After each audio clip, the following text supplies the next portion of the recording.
आप अपनी रोटी सेकना चाहते हैं नफरत की दीवार उठाकर। इस मुल्क में इतना बुरा हाल हो चुका है। एक प्राइवेट यूनिवर्सिटी में एग्जाम हुआ तो 4 बच्चे एग्जाम के आंसर पेपर में कुछ नहीं लिखे। क्या लिखे? जय श्री राम। तो चारों को यूनिवर्सिटी ने 50% मार्क्स दे दिए। 50% मार्क्स। यह हाल है।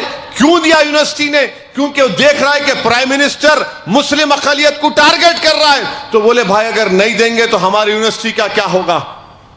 वो देख रहे हैं कि प्राइम मिनिस्टर सुबह शाम मुसलमान मुसलमान मुसलमान। मगर मैं जवाब देना चाहूंगा, एक लतीफा उसको बनाया हूं। वो 4 स्टूडेंट का नाम क्या था मालूम आपको? एक का नाम नरेंद्र मोदी, एक का नाम अमित शाह, एक का नाम योगी, चौथे का नाम जेपी नड्डा। कुछ नहीं करे, खाली लिख दो वोट दो। नौजवानों का मुकद्दर बर्बाद, रोजगार नहीं मिलता नौजवानों को। 400 पार बोलते मोदी, पेट्रोल 100 पार हो गया। गैस का सिलेंडर इतना महंगा हो गया।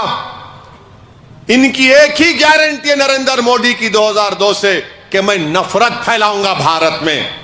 यह इनकी गारंटी है। तो मेरी आप तमाम सदवन गुजारिश है कि 13 मई के दिन इस हैदराबाद के भाईचारगी करती है। तो इसलिए हम आपसे कह रहे हैं कि वोट का इस्तेमाल इन तमाम चीजों को सामने रखकर करना चाहिए। अब तो तालीमी निसाब में मौलाना अबुल कलाम आजाद को खत्म ही कर दिया गया। वो शख्स जिसने इस मुल्क की आजादी के लिए कई मर्तबा जेल को गए, इस मुल्क के लिए तकालीफ और मसाइब उठाए, इस मुल्क के पहले एजुकेशन मिनिस्टर थे, तालीमी निसाब में उनका जिक्र खत्म करके रख दिया गया। मेरी आपसे गुजारिश है, इस पर गौर करिए।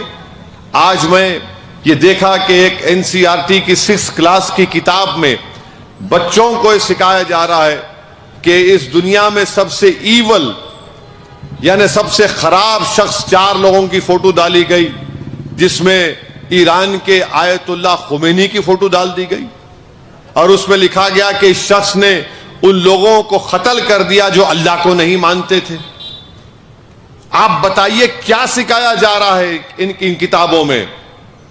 अगर मौजूदा दुनिया में सबसे ईवल पर्सन कोई है, उसका नाम बेंजामिन नेतन्याहू है, जिसने 3000 फलस्तीनियों का कत्लेआम किया, जिसमें 16,000 मासूम बच्चे मारे गए, 10,000 खवातीन मारी गईं, 12 लाख लोग बेघर हो गए।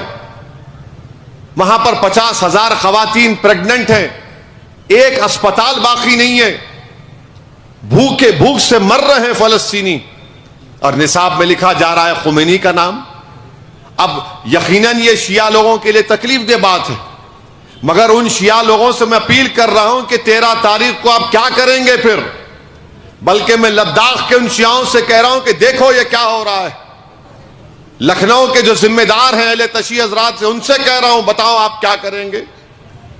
और इसमें कई लोग जो आरएसएस ने एक तंजीम बनाई मुस्लिम राष्ट्रीय मंच, उसमें झक मरा रहे हैं। बताओ तुम लोग क्या करोगे? अब मजलिस की मुखालिफत में तो तुम नाच रहे हो, मगर जब ये किताब में आ गया अब तुम क्या करोगे? तुम वक्त के यजीद का साथ दोगे या फिर तुम सच्चाई का साथ दोगे? तो मेरे अजीज दोस्तों और बुजुर्गों, इस तरीके